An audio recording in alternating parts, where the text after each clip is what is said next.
پیارے دوستوں، حضرت امام حسین رضی اللہ تعالی عنہ کا سر مبارک جب کوفہ پہنچا اور بھرے دربار میں ابن زیاد کے سامنے ایک تھال میں رکھا گیا، اس وقت ظالم ابن زیاد کے ہاتھ میں ایک چھڑی تھی جس سے وہ آپ کے لبوں اور دانتوں کو ٹھوکر دینے لگا۔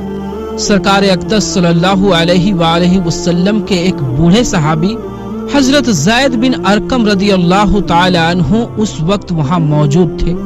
اس گستاخی کو دیکھ کر تڑپ اٹھے اور روتے ہوئے فرمایا، چھڑی کو ہٹا لے، خدا کی قسم میں نے اپنی آنکھوں سے رسول اکرم صلی اللہ علیہ وآلہ وسلم کو دیکھا ہے کہ وہ ان لبوں اور دانتوں کو چوما کرتے تھے، اور پھر وہ زار و قطار رونے لگے۔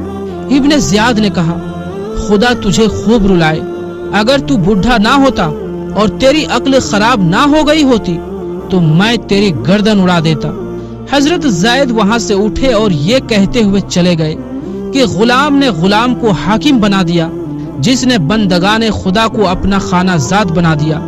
اے عرب کے لوگوں، آج سے تم سب غلام ہو گئے۔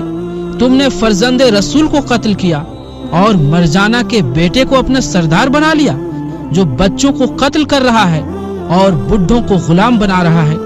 تم نے ذلت کو گوارا کر لیا، اور جو ذلت کو گوارا کرے اس پر خدا کی مار ہو۔ اعلان ہوا کہ لوگ بڑی مسجد میں جمع ہو جائیں۔ جب بہت سے لوگ وہاں جمع ہو گئے تو ابن زیاد بدنہاد مسجد میں گیا اور منبر پر کھڑے ہو کر کہا، اللہ کا شکر ہے جس نے حق اور اہل حق کی مدد کی۔ امیر المومنین یزید بن معاویہ اور ان کے ساتھیوں کو کامیابی عطا فرمائی اور ان کو جیت دلایا، اور قذاب ابن قذاب امام حسین اور ان کے لوگوں کو ہرا دیا اور ان کو مار دیا۔ معاذ اللہ ثم معاذ اللہ۔ جب اس بدبخت نے حضرت امام حسین اور ان کے والد گرامی حضرت علی رضی اللہ تعالی عنہما کو قذاب کہا تو حضرت عبداللہ بن عفیف ازدی، جو اہل بیت سے محبت کرتے تھے، دونوں آنکھوں سے لاچار تھے اور سارا دن ذکر و فکر اور نماز پڑھنے کے لیے مسجد میں گزارتے تھے۔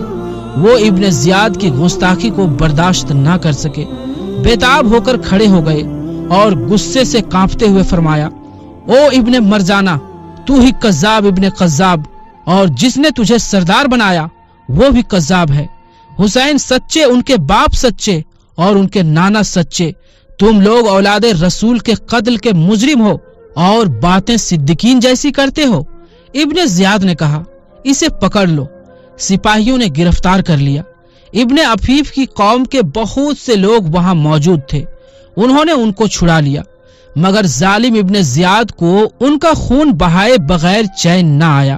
گھر سے بلوا کر ان کو قتل کیا اور بیچ راستے میں ان کی لاش کو سولی پر لٹکا دیا۔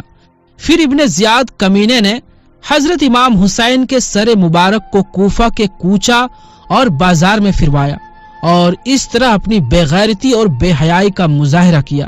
اس کے بعد حضرت امام اور ان کے تمام جان لٹانے والے شہدائے کرام کے سروں کو اور اسیران اہل بیت کو ایک جماعت کے ساتھ شمر وغیرہ کی اگوائی میں یزید پلید کے پاس اس حالت میں روانہ کیا کہ حضرت زین العابدین رضی اللہ تعالی عنہ کے ہاتھ پاؤں کو زنجیروں میں جکڑ دیا تھا اور بیویوں کو اونٹوں کی ننگی پیٹھوں پر بٹھایا گیا تھا، اور ظالم نے حکم دیا تھا کہ سروں کو نیزوں پر چڑھائے ہوئے آبادیوں میں سے ہو کر گزرنا، تاکہ لوگوں کو سبق ہو اور آئندہ کوئی یزید کے خلاف بولنے کی جرت نہ کر سکے۔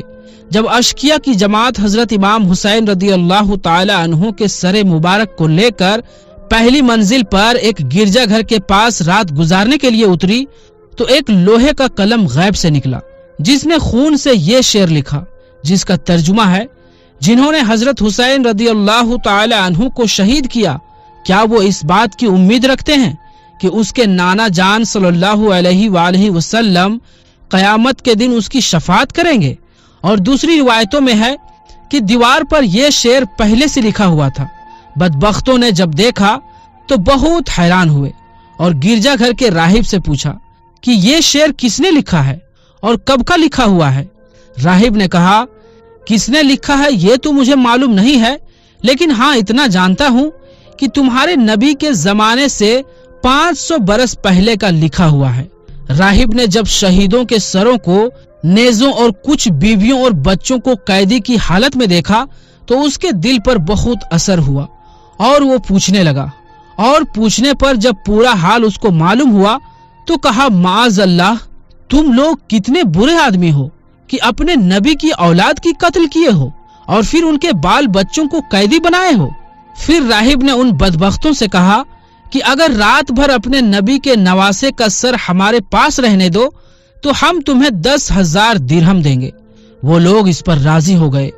راہب نے رقم ادا کر کے حضرت امام حسین رضی اللہ تعالی عنہ کا سر مبارک لیا اور اپنے خاص کمرے میں لے گیا۔ پھر سر انور، چہرہ مبارک اور مقدس زلفوں اور داڑھی کے بالوں پر جو گرد و غبار اور خون وغیرہ جمع ہوا تھا دھویا اور عطر و کافور لگایا اور بڑی عزت و احترام کے ساتھ اپنے سامنے رکھ کر اس کی زیارت کرنے لگا۔ خدائے عز و جل اس کے اس ادب سے راضی ہوا۔ اس نے اپنی رحمت کے دروازے کھول دیے۔ راہب رونے لگا اور اس کی نگاہوں سے پردے اٹھ گئے۔ اس نے دیکھا کہ سر اقدس سے آسمان تک نور ہی نور ہے۔ جب اس نے سر مبارک کی یہ کرامت دیکھی تو صدق دل سے لا الہ الا اللہ محمد رسول اللہ پڑھ کر مسلمان ہو گیا اور صبح کو سر ان کے حوالے کر دیا۔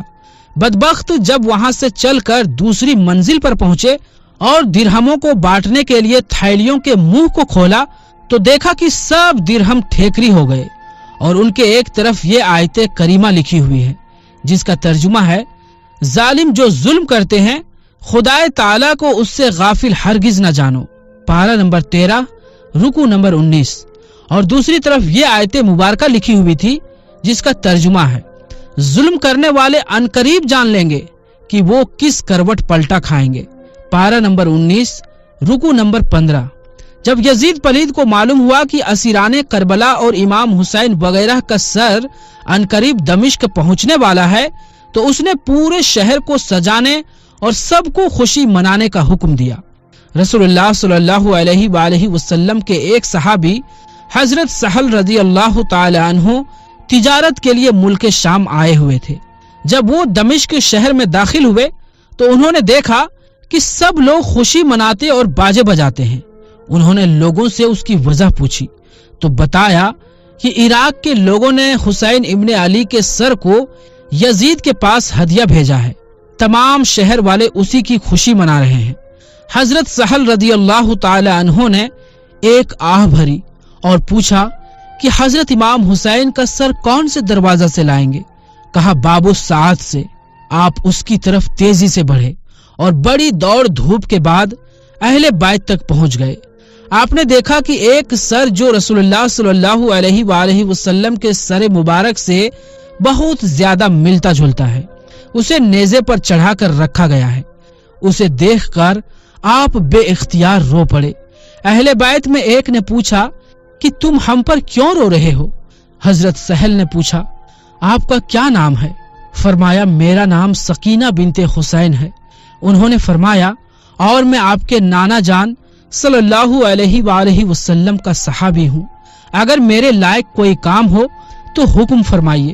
حضرت سکینہ نے فرمایا، میرے والد کے سر انور کو سب سے آگے کرا دیجیے تاکہ لوگوں کا دھیان ادھر ہو جائے اور ہم سے دور رہے۔ حضرت سہل رضی اللہ تعالی عنہ نے 400 درہم دے کر حضرت امام کے سر مبارک کو بیویوں سے دور کرا دیا۔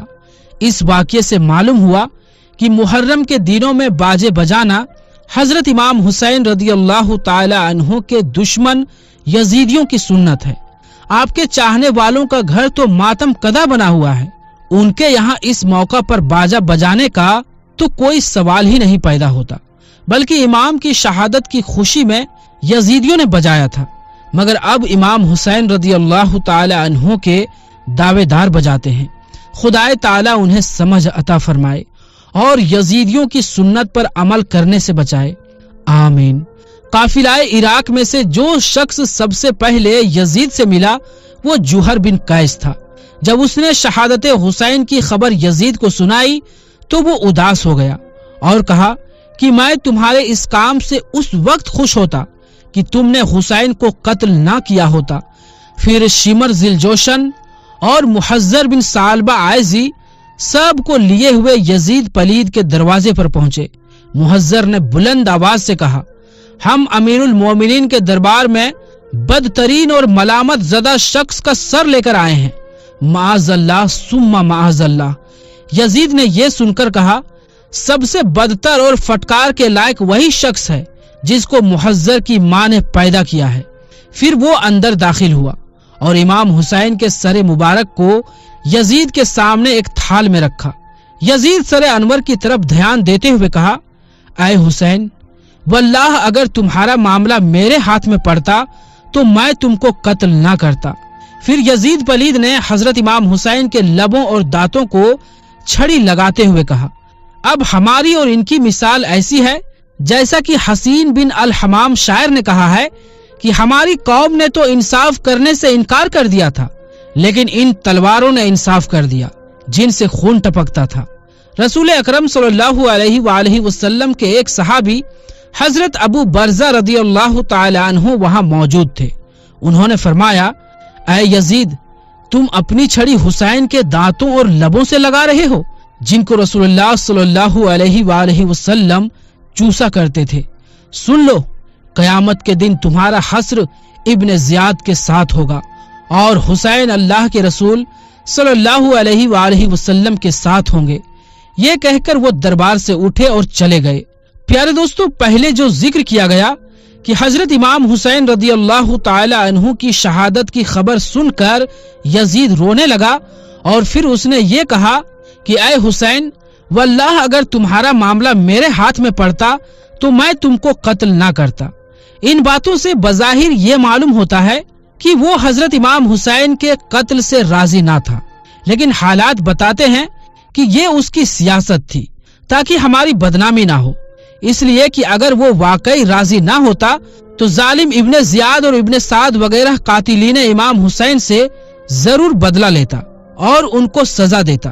صحابی رسول حضرت نعمان بن بشیر رضی اللہ تعالی عنہ جو حضرت مسلم بن عقیل کے ساتھ میں کوفہ میں سختی نہ کرنے کے وجہ سے گورنری سے ہٹا دیے گئے تھے، یزید نے انہیں اہل بیت رسالت ہمدرد سمجھ کر بلایا اور کہا کہ حسین کے اہل و عیال کو عزت و احترام کے ساتھ مدینہ پہنچانے کا انتظام کرو، اور پھر اپنے آپ کو قتل حسین سے بری ثابت کرنے کے لیے حضرت زین العابدین کو اکیلے میں بلا کر کہا کہ خدا ابن زیاد پر لعنتیں کرے، واللہ اگر سیدھے طور پر آپ کے والد کا اور میرا سامنا ہو جاتا تو وہ جو کچھ فرماتے میں منظور کر لیتا اور ان کو قتل کرنا ہرگز گوارا نہ کرتا، لیکن جو خدا کا منظور تھا وہی ہوا۔ اب آپ مدینہ تشریف لے جائیے، مجھ کو وہاں سے خط لکھتے رہیے گا اور جس چیز کی ضرورت ہوگی مجھے خبر کیجیے گا۔ حضرت نعمان بن بشیر رضی اللہ تعالی عنہ کے ساتھ 30 آدمیوں کو ان کی حفاظت کے لیے بھیجا۔ وہ اہل بیت کو لے کر مدینہ منورہ روانہ ہوئے اور راستے بھر میں بہت ہی عزت و احترام کے ساتھ پیش آتے رہے۔ مدینہ طیبہ کے لوگوں کو واقعہ کربلا کی خبر پہلے ہی پہنچ چکی تھی۔ جب یہ لوٹا ہوا قافلہ شہر میں داخل ہوا تو تمام مدینے کے لوگ حضرت محمد بن حنفیہ، ام المومنین حضرت ام سلمہ اور خاندان کی دوسری عورتیں سب روتی ہوئی نکل پڑی۔ قافلہ سیدھے حضور صلی اللہ علیہ وآلہ وسلم کے روضہ مقدسہ پر حاضر ہوا۔ حضرت زین العابدین رضی اللہ تعالی عنہ جو ابھی تک صبر سے کام لیتے ہوئے خاموش تھے، جیسے ہی ان کی نظر قبر انور پر پڑی اور ابھی اتنا ہی کہا تھا، دادا جان اپنے نواسے کا سلام قبول فرمائیے، کہ ان کے صبر کا پیمانہ چھلک اٹھا اور وہ اس درد کے ساتھ روئے اور حالات بیان کرتے ہوئے شروع کیے کہ کوہرام برپا ہو گیا اور قیامت کا نمونہ قائم ہو گیا۔ سید الشہداء حضرت امام حسین رضی اللہ تعالی عنہ کا سر انور کہاں دفن کیا گیا اس میں اختلاف ہے۔ مشہور یہ ہے کہ اسیران کربلا کے ساتھ یزید نے آپ کے سر مبارک کو مدینہ طیبہ روانہ کیا، جو سیدہ حضرت فاطمہ زہرا رضی اللہ تعالی عنہا یا حضرت امام حسن مجتبی کے پہلو میں دفن کیا گیا رضی اللہ تعالی عنہما۔ حضرت امام حسین رضی اللہ تعالی عنہ کی موجودگی اور بابرکت ہستی یزید کی آزادیوں کے لیے بہت بڑی رکاوٹ تھی۔ آپ کی شہادت کے بعد وہ بالکل ہی بے لگام ہو گیا۔ پھر تو ہر قسم کی برائیوں کا بازار گرم ہو گیا۔ زنا، لیواتت یعنی مرد کے ساتھ مرد کا تعلقات، حرام کاری، بھائی بہن کا نکاح، سود اور شراب وغیرہ اعلانیہ طور پر سب شروع ہو گئے اور نمازوں کی پابندی اٹھ گئی۔ پھر اس کی شیطانیت یہاں تک پہنچی کہ 63 ہجری میں مسلم بن عقبہ کو 12 یا 20 ہزار لشکر کے ساتھ مدینہ منورہ اور مکہ معظمہ پر حملہ کرنے کے لیے بھیجا۔ اس بدبخت لشکر نے مدینہ منورہ میں وہ طوفان برپا کیا کہ الامان والحفیظ، قتل و غارت گری اور طرح طرح کے ظلموں کا بازار گرم کیا۔ لوگوں کے گھروں کو لوٹ لیا، 700 صحابہ کو بے گناہ شہید کیا اور تابعین وغیرہ کو ملا کر کل 10,000 سے زیادہ شہید کیا۔ لڑکوں کو قید کر لیا اور یہاں تک ظلم کیا کہ وہاں کی پاک دامن پارسا عورتوں کو 3 شبانہ روز اپنے اوپر حلال کر لیا۔ سرکار دو عالم صلی اللہ علیہ وآلہ وسلم کے روضہ مقدسہ کی سخت بے حرمتی کی، مسجد نبوی میں گھوڑے باندھے، ان کی لید اور پیشاب منبر اطہر پر پڑے۔ 3 روز تک مسجد نبوی میں لوگ نماز نہ پڑھ سکے۔ صرف حضرت سعید بن مسیب جو کبار تابعین میں سے تھے، پاگل بن کر وہاں حاضر رہے۔ آخر میں ظالموں نے ان کو گرفتار کر لیا، مگر پھر دیوانہ سمجھ کر چھوڑ دیا۔ خبیث لشکر نے ایک نوجوان کو پکڑ لیا۔ اس کی ماں نے مسلم بن عقبہ کے پاس آ کر فریاد کی اور اس کی رہائی کے لیے بڑی عاجزی منتی کی۔ مسلم نے اس کے لڑکے کو بلا کر گردن مار دی اور سر اس کی ماں کے ہاتھ میں دیتے ہوئے کہا کہ تو اپنے زندہ رہنے کو غنیمت نہیں سمجھتی کہ بیٹے کو لینے آئی ہے؟ اس شخص کو جب قتل کیا گیا تو اس کی ماں ام یزید بن عبداللہ بن ربیہ نے قسم کھائی کہ اگر میں زندہ رہوں گی تو اس ظالم مسلم کو زندہ یا مردہ جلاؤں گی۔ جب وہ ظالم مدینہ منورہ میں قتل و غارت کے بعد مکہ معظمہ کی طرف جانے لگا تاکہ وہاں جا کر عبداللہ بن زبیر اور وہاں کے ان لوگوں کا بھی کام تمام کرے جو یزید کے خلاف ہے، تو اتفاقاً راستے میں اس پر فالج گرا، یعنی اس کو لقوہ مار دیا اور وہ مر گیا۔ اس کی جگہ یزید کے حکم کے مطابق حسین بن نمیر سکونی لشکر کا اغوا بنا۔ مسلم کو انہوں نے وہیں دفن کر دیا۔ جب یہ خبیث لشکر آگے بڑھ گیا تو اس عورت کو مسلم کے مرنے کا پتہ چلا۔ وہ کچھ آدمیوں کو ساتھ لے کر اس کی قبر پر آئی تاکہ اس کو قبر سے نکال کر جلائے اور اپنی قسم پوری کرے۔ جب قبر کھودی تو کیا دیکھا کہ اژدہا اس کی گردن سے لپٹا ہوا اس کی ناک کی ہڈی پکڑے چوس رہا ہے۔ یہ دیکھ کر سب کے سب ڈرے اور اس عورت سے کہنے لگے، خدائے تعالی خود ہی اس کے اعمال کی سزا اس کو دے رہا ہے اور اس نے عذاب کا فرشتہ اس پر مسلط کر دیا ہے، اب تو اس کو رہنے دو۔ اس عورت نے کہا، نہیں، خدا کی قسم میں اپنے وعدے اور قسم کو پورا کروں گی اور اس کو جلا کر اپنے دل کو ٹھنڈا کروں گی۔ مجبور ہو کر سب نے کہا، اچھا پھر اس کو پیروں کی طرف سے نکالنا چاہیے۔ جب ادھر سے مٹی ہٹائی تو کیا دیکھا کہ اسی طرح پیروں کی طرف بھی ایک اژدہا لپٹا ہوا ہے۔ پھر سب نے اس عورت سے کہا، اب اس کو چھوڑ دے، اس کے لیے یہی عذاب کافی ہے۔ مگر وہ عورت نہ مانی، وضو کر کے 2 رکعت نماز ادا کی اور اللہ تعالیٰ کے بارگاہ میں ہاتھ اٹھا کر دعا مانگی، الہی تو خوب جانتا ہے اس ظالم پر میرا غصہ محض تیری رضا کے لیے ہے، مجھے یہ قدرت دے کہ میں اپنی قسم پوری کروں اور اس کو جلاؤں۔ یہ دعا کر کے اس نے سانپ کی دم پر ماری، وہ گردن سے اتر کر چلا گیا۔ پھر دوسرے سانپ کو ماری، وہ بھی چلا گیا۔ تب انہوں نے مسلم کی لاش کو قبر سے نکالا اور جلا دیا۔ تو پیارے دوستوں، آج کے لیے بس اتنا ہی۔ انشاءاللہ ملیں گے پھر کسی نئی ویڈیو کے ساتھ، تب تک کے لیے السلام علیکم، اللہ حافظ۔